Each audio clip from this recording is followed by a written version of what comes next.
lecture, or the Collins Summit was last night. And one of the speakers, the featured keynote speakers, was an author, Caitlin Curtis, who grew up in a conservative Baptist church setting, but identifies and is a descendant of the Potawatomi Nation, and so is Indigenous, and has this very interesting frame for understanding her place in the world, given her identity, and learning about her identity much more as an adult than she did as a child, her native identity. And she described a process, a personal process for herself of deconstruction, and a larger process for society of decolonization. And I've been engaging with and thinking about my family land story and St. Michael's land story for more than a year as part of the Reckoning with Racism cohort, working with Ecumenical Ministries of Oregon. And last Sunday, I was asked to talk about that in the context of a stewardship testimonial at church. And I didn't know things were going to happen the way they happened, but as it turns out, our rector, Chris Cron, is moving into a new position with the bishop and will be leaving us shortly to take on that new job. And our associate rector, James Joyner, has taken ill and is taking a leave indefinitely. So we are losing our clergy leaders sort of in a hurry. And also we celebrated All Saints, and our bishop came to visit to help us, process the transitions that are happening with our clergy leadership. So it turned into a much bigger Sunday than I was expecting when I said, sure, I'll give a testimonial on that Sunday. But as part of that, and as part of, my own processing of things, and you all know this by now, I'm really interested in ideas and how ideas take hold and become sort of dominant things that shape our lives. And thinking about the Collins lecture and the response to it and some of the other things I've read recently, I started asking myself, why is white supremacy, or was white supremacy inevitable? And if it was, why is that? And Sal Same, who was one of the panelists, talked about the doctrine of discovery and the papal bull that led to that, and how it really was about greed. It was really about claiming resources for the treasury of the Vatican as much as anything else. But he also hearkened back to this Greek thought that he thinks has been incorporated into Christianity that involves othering, and the Greek concept of barbarians. So either you're a Greek person or you're a barbarian. And if you're a Greek person, you have rights and citizenship and all the good things that come with that. But if you don't, you're not seen as fully human. You're seen as an other.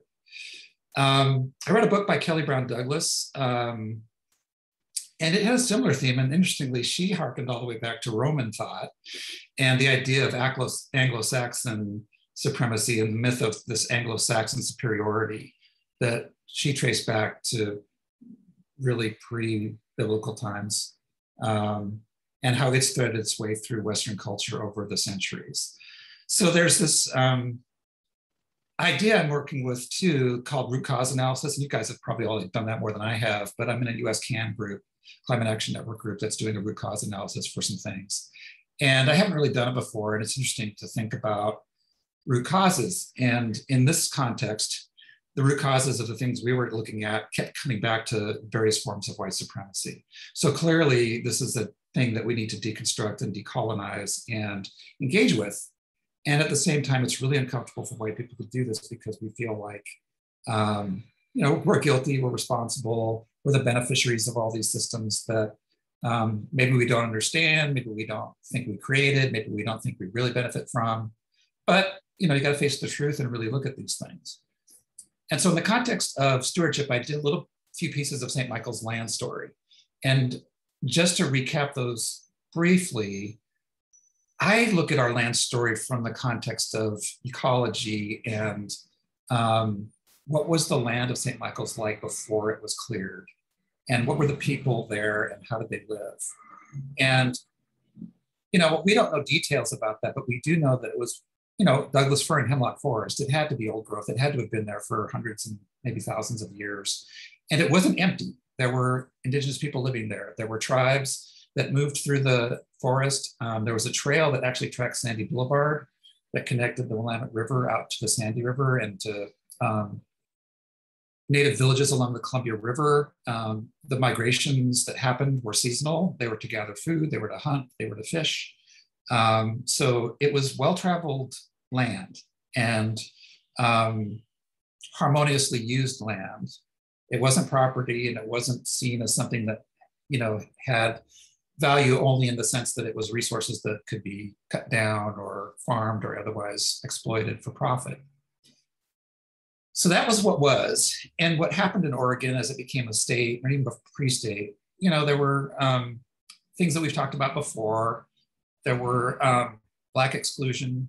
It was white-only state. This was in the territorial founding, and it certainly was included in the state constitution. And then in 1850, there was a Donation Land Claim Act that passed Congress and that gave white men and their spouses the ability to get 640 acres of land by claiming, clearing, and cultivating it.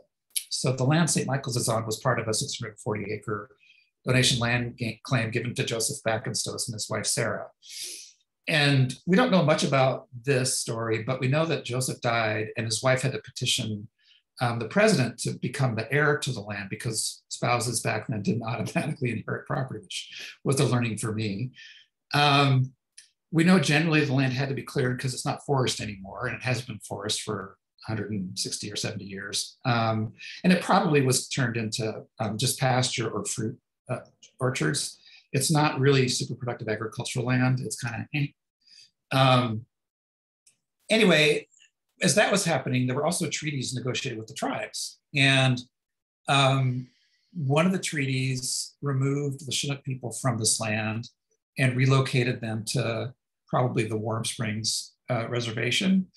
And if you think about it, those are totally different types of land, totally different types of ecosystems, totally different ways of living in the world. And you're taking people who are adapted to this place and moving them to a place to which they are unfamiliar and unadapted. And they had already been decimated by white contact, right? There had already been a decimation of the tribe's populations because of diseases, because of lack of immunity to smallpox and other diseases that the white settlers spread throughout indigenous populations in the United States. So it's this horrible history of conquest, removal, disease spread, destruction of what was here and erasure of what was here. And that continued into the early 1900s. We learned that a developer company called the Menifee Brothers was the company that platted Hollywood in 1907. And it was customary to place restrictive covenants on the land, prohibiting its use by Chinese, Japanese, or Black people. They didn't use those terms. They used derogatory terms in the land covenants. And we learned that in approximately 1912, they built a streetcar line along Sandy Boulevard to create value for their property and to encourage people to buy lots. And there's a house next to our parish building called St. Michael's House, and it was built in 1913. So we learned that it was built right after the streetcar line came in. And our sanctuary was completed in 1922. So we had an earlier sanctuary that was smaller, and then we had a bigger one that replaced it. And its construction was complete in 1922.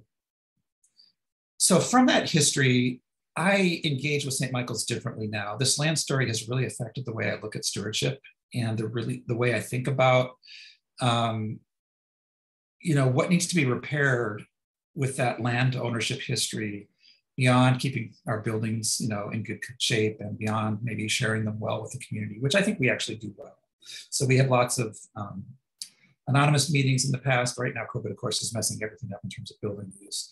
We put solar panels on. We are a EcoFaith certified congregation. We've done lots of nice things with our building and grounds.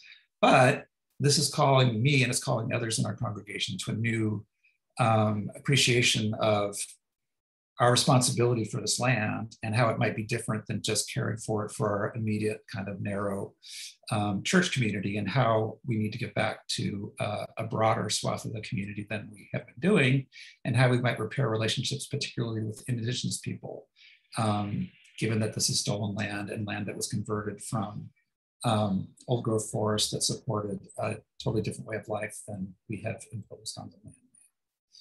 So all of that just leads into more questions about next steps, but I think learning our histories and learning our land stories and becoming familiar with them and continuing to tell them and learn more about them is an important part of our process for both reckoning with racism and seeing the intersectionality between this history of white supremacy and the ecological devastation that colonization has brought large on, vast portions of the earth. We're just one little part here in Oregon, but it's the European conquest of various places around the world is similar.